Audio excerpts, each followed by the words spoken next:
tous, alors aujourd'hui je vous propose un petit exercice sur les racines carrées. Le but de cet exercice donc c'est de simplifier les différentes écritures qu'on vous propose, donc de simplifier le plus simple possible. Je t'invite donc à faire cet exercice, donc de mettre la vidéo en pause et lorsque tu auras terminé, de mettre la fonction play afin de pouvoir voir la correction avec les explications. Je suppose que tu as eu le temps de faire cet exercice, donc nous allons pouvoir corriger cela ensemble. Alors, avant de faire la correction, je vais déjà te rappeler une formule de cours. Alors, rappel. N'oublie pas que si tu as la racine carrée de A fois la racine carrée de B, tu sais que tu peux écrire sous la forme de A, la racine carrée de A fois B. D'accord? Donc, cette formule-là va te permettre de simplifier les différentes écritures qu'on va te proposer dans cet exercice. Donc, bien sûr, on va l'utiliser régulièrement. Donc ici, le premier calcul qu'on nous donne ici est de faire, c'est grand A est égal à 2 racines carrées de 2 fois la racine carrée de 50. Donc si on applique la formule, ça va nous donner 2 fois la racine carrée de 2 fois 50. Ce qui va nous donner grand A est égal à 2 fois la racine carrée de 100. Or on sait quoi? On sait que la racine carrée de 100 est égale à 10. Donc A est égal à 2 fois 10. D'accord? Donc, bien sûr, 2 fois 10, on sait tous, ça nous donne 20. Donc, on l'a, 2 racines carrées de 2 fois racine carrée de 50, ça nous donne 20. Donc voilà, comme tu as pu le constater, on a utilisé la formule de notre cours pour pouvoir calculer plus simplement notre calcul et rapidement. Donc maintenant, on va faire pareil pour le B. Alors, ici, pour le B, on a racine carrée de 15 fois 3 fois racine carrée de 10. Donc, racine carrée de 15, on pourrait l'écrire sous la forme de 3 fois 5. Donc, ça nous fait racine carrée de 3 fois 5. Donc, je vais te mettre des petites couleurs. Comme ça, tu arrives à voir étape par étape. Bien sûr, fois 3. La racine carrée de 10, on peut écrire racine carrée de 2 fois 5. Donc, ça va nous donner, donc si on prend une petite couleur, 2 fois 5, c'est notre 10. Donc, si on utilise la formule de notre cours, racine carrée de 3 fois 5, on peut écrire sous forme de racine carrée de 3 fois la racine carrée de 5.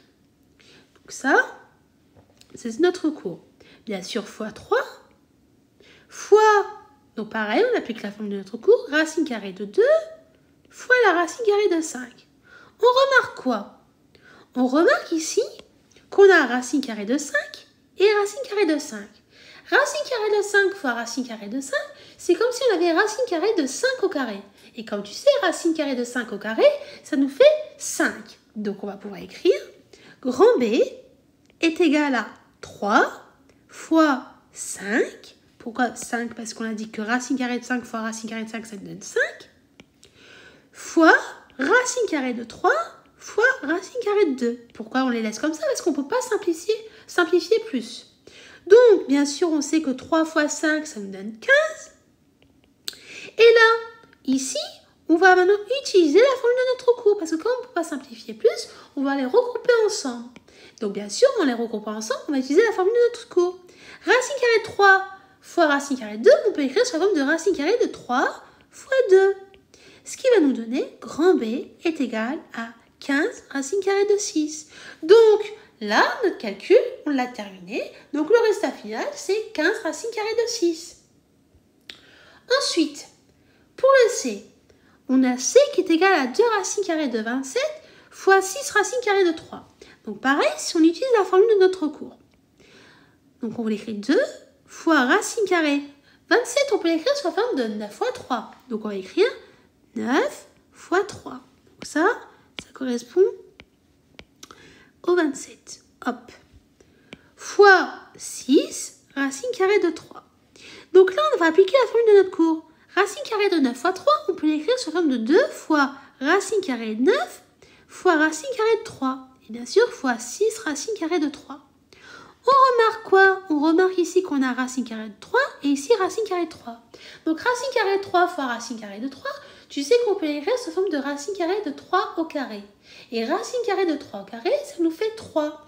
Donc on va avoir C qui est égal à 2 fois 3.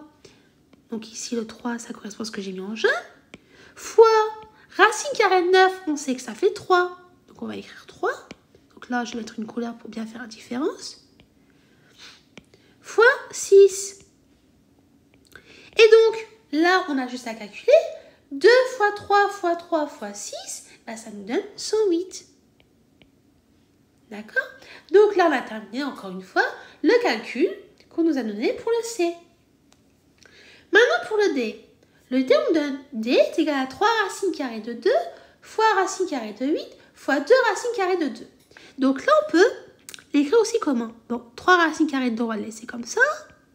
Fois racine carrée de 8, on peut l'écrire sous la forme de racine carrée de 4 fois 2 fois 2 racines carrées de 2. Donc, on remarque quoi déjà? Déjà, on remarque ici qu'on a racine carrée de 2 et racine carrée de 2. Comme tu sais, racine carrée de 2 fois racine carrée de 2, c'est comme si on avait racine carrée de 2 au carré, donc ça nous donne 2. Donc, on va écrire grand D est égal à 3 fois 2. Donc, bien sûr, le 2 là, ça correspond à racine carrée de 2 fois racine carrée de 2. Aussi, on a racine carrée de 4 fois racine carrée de 2. Pourquoi? Parce qu'on a utilisé la forme de notre cours. Donc ici, le morceau qui est là, ça correspond à ce morceau-là. Fois 2. On sait quoi d'autre? 3 fois 2 fois 2. D'accord? Pourquoi? Parce que racine carrée de 4, on sait que c'est 2. D'accord? Fois la racine carrée de 2 et encore fois 2. Ça nous donne quoi? Là, on va regrouper tout ça ensemble, c'est-à-dire on va faire 3 fois 2 fois 2 fois 2, ça va nous donner 24. Et la racine de 2, ça reste racine carrée de 2. Donc le résultat final, pour notre D, c'est 24 racines carrées de 2. Donc voilà, donc comme tu as pu constater, c'était pas vraiment très compliqué, il fallait juste décomposer petit à petit et utiliser la formule que je t'ai rappelée au début de la vidéo pour pouvoir calculer ces différents calculs. Donc voilà, donc j'espère que toutes les explications que j'ai pu te donner ont été claires pour toi. Et je te dis donc à bientôt et au revoir.